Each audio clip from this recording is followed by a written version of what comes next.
ኮንሰርቶቻቸው ላይ ለሚሊዮኖች የሚስተጋባ መልእክት ማስተላለፍ ታውቃለህ ኦሮሞ አርቲስቶች እና ጫሉ ትግሉን እንዴት እንደመሩት ታውቃለህ ለወገናቸው እንዴት ድምጽ እንደሆኑ ታውቃለህ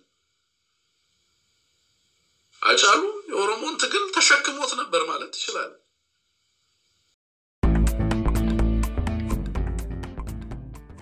ሚላውን ድምጽ ያስተጋባሉ ማለት ነው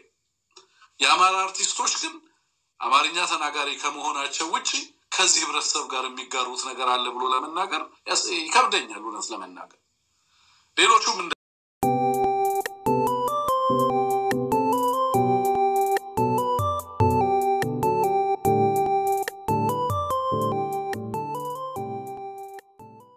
በርካታ እልቂቶች በየቀኑ እየወጡ ነው የቪዲዮ ማስረጃዎች አሉ የተለያዩ ዓለም አቀፍ ሪፖርቶች አሉ ራሱ አገዛዙ ሊከዳቸው የማይችሉ የዘር ጭፍጨፋ ሀገሪቱ ውስጥ እየተከናወነ ነው ያለውና በዚህ አስከፊ ሰዓት ከህዝብ ጎን ለመሆን የህዝብን ሰቆቃ የህዝብን መከራ እንግዲህ መታገል አንድ ነገር ነው ሬዚስተንሱን ሙዚቃንና አርትን በመጠቀም እንዲህ አይነት የህዝብን ድምጽ በማጉላት ወጣቶች ወደዚህ ትግል እንዲገቡ ለምሳሌ የዩክሬን ጦርነት ላይ በወቅቱ ጄዳን የሚባል አንድ ዘፋኝ አለ ጄዳን ወይንም ዜዳን ይሉታል እነሱ ማሎ የሚል ዘፈን አለውና በዛ ዘፈን ላይ በብዛት በዘፈኖቹ ያቀነቀነ የነበረው የዩክሬናውያን ወጣቶች ለእናት ሀገራቸው ጥሪ ምላሽ እንዲሰጡ በዚህ ነጻነት ትግል ውስጥ ዋጋ እንዲከፍሉ ወደ ትግል ውስጥ እንዲገቡ ህዝባቸውና ከወገናቸው ጋር በጋራ እንዲሰለፉ የሚያበረታቱ ሙዚቃዎች ይሰሩ የነበረበት ሁኔታ ነው የነበረው በመላ ሀገር እንግዲህ ነጻነት ትግሎችን እንደምታውቀው በርካታ ዋጋ የሚከፈልባቸው በተለይ ሙዚቃውና አርቱ ደግሞ ይሄንን የሚያስተባብር የግንባር ሆኖ የነጻነት ትግሉን የሚመራ ሆኖ ታገኙዋል አድዋ ሲዘመት ሌሎችም ሙዚቃዎችን ኢትዮጵያ ውስጥ ለምሳሌ ብትወስድ እንግዲህ የሙዚቃ መሳሪያዎችና ኢንስትሩመንቶች ሙዚቀኞች ዘፋኞች በእነዚህ ትልልቅ የጦርነት አውድና መስኮች ላይ ዋጋ ይከፍሉ የነበሩበት ሁኔታ ውሳለ ነጋሪት ይጎሰማል ከበሮ አለ ኢምቢልታ አለ ማሲንቆ አለ ክራሩ አለ በእነዚህ ነገሮች ሁሉ ታጅበው ነው ጦርነት ሲካሄድ የነበረው በተለያዩ የጦር አውደ ግንባሮች ታዋቂ የሆኑ ቅኔ ደርዳሪዎች የነበሩበት ታዋቂ ዘፋኞች እና በሀገሪቱ ውስጥ በፉከራ በሸልላ በቀራርቶ የሚታወቁ ሰዎች ከጦሩ ጋር አብረው የሚዘምቱበት ሁኔታ እንዳለ ይታወቃል ማለት ነው ሶ የነጻነት ተጋድሎችን ባደረግንባቸው ጊዜያቶች ሁሉ የአርቱ ሚና ቀላል አልነበረም የሙዚቃው ሚና ቀላል አልነበረም የሙዚቃ ኢንስትሩመንቱ ሚና ቀላል አልነበረም ማለት ነው ስለዚህ ለአንድ ማህበረሰብ በእንደዚህ አይነት አስከፊ አፓርታይድ ሁኔታ በሀገራችን ውስጥ በአይናችን እየተመለከትን ባለንበት አንድ ህዝብ በማንነቱ ምክንያት በሺዎች የሚቆጠሩ የአማራ ተወላጆች ጥምቀት መጣ እየተባለ ሲታሰሩ የአፍሪካ ህብረት ጉባኤ መጣ እያለ ሲያስራቸው ሲፈታቸው ሲያንገላታቸው ባጎሪያ ውስጥ በሺዎች የሚቆጠሩ የአማራ ተወላጆችን በሚያጉርበት በዚህ ወቅት ይሄ ሁሉ ነገር ይሄ ሁሉ ረሃብ ይሄ ሁሉ ጦርነት እየተካሄደ አልሰማንም ማለት አይቻልም ስለዚህ ከሰማህ በኋላ እንግዲህ በተለያዩ ዓለም አቀፍ መድረኮች ላይ እንግዲህ ምንም አልሆነ ምንም እንዳልተፈጠረ እነዚህ መድረኮች ላይ የተገኘ ሙዚቃ ስራዎችን የምታቀርብ ከሆነ ከዚህ ማህበረሰብ ጋር ሶሊዳሪቲ የለህም ማለት ነው በአንድም በሌላም መልኩ ከዚህ ህዝብ ጋር የሚያስተሳስረኝ ነገር የለም ማለት ነው ለምሳሌ ሰፈር ውስጥ ሀዘን ሲኖር በፊት ልጆች ሆነን እንደምታስታውሰው ቤታችን ውስጥ ሬዲዮም ቴሌቪዥንም አይከፈትም ነበር አይደል ምንም ነገር ቤት ውስጥ አይከፈትም ሙዚቃም አይከፈትም እንግዲህ ሰፈር ውስጥ ወይንም ከተማ ውስጥ ነው ሀዘኑ ያለው ምናልባት ከናንተ ቤት በረጅ ላይ ነው ያለው ሰዎቹን በአካል ላታቃቸውም ትችላለህ ሟቾቹ ግን ደግሞ ቤት ሙዚቃ አይከፈትም ሀዘን ነው የነዛ ህዝቦች የነዛ ወገኖች የዛ ጎረቤት የዛ ማህበረሰብ ሀዘን ተጋሪ ነው የምትሆነው ያ ሳይን ኦፍ ሶሊዳሪቲ ነው አንድ ማህበረሰብ የሚቀጥልበት ትልቁ ማህበራዊ ሴቱ ይሄ ነበር የሚያስተሳስረን ወገን አለን ለማለት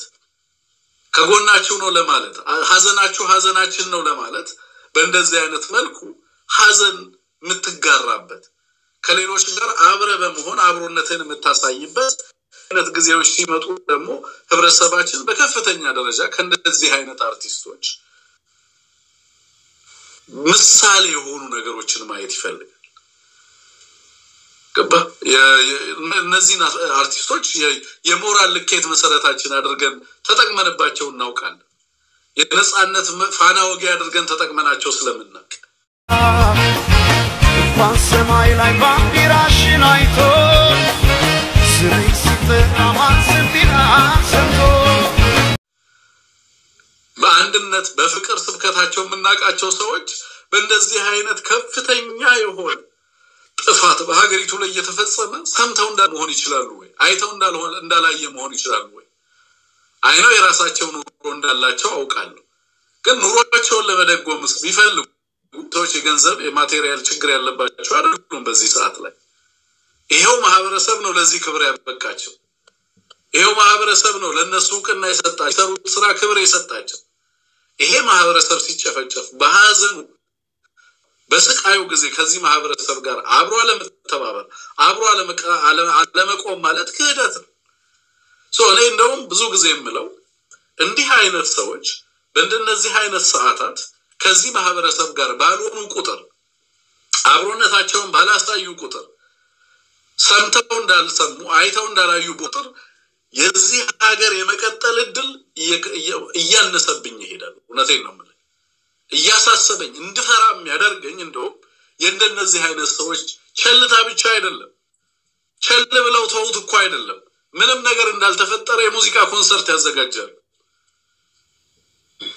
በእነዛ ኮንሰርቶቻቸው ላይ ለሚሊዮኖች የሚስተጋባ መልእክት ማስተላለፍ ታውቃለህ የኦሮሞ አርቲስቶች እና ጫሉ ትግሉን እንዴት እንደመሩት ታውቃለህ ለወገናቸው እንዴት ድምጽ እንደሆኑ ታውቃለህ አጫሉ የኦሮሞን ትግል ተሸክሞት ነበር ማለት ይችላል አሄ ኬኛ ያው ኢትኢሰን ሲላ ነማን ኢሱ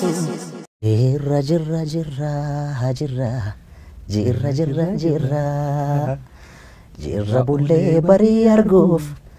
ገራኑ በልኢሴ ያኑይ ያ ግን አትሌቶቹ ጭምር በወገናችን ላይ ይደርሳል ያሉትን አፈና በተለያየ መድረክ ላይ በሪዮ ኦሎምፒክ ታስታውሳል በተለያየ መልኩ ለወገናቸው ድምጽ ሲሆኑ ምልክቶችን እያሳዩ ባላቸው ፖዚሽን የህዝባቸውን መከራ የህዝባቸውን ስቃይ ሲጋሩ ተመለከታቸዋል ማለት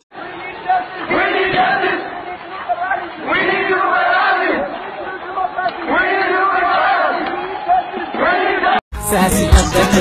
akami kaya sidangani atuman basirapini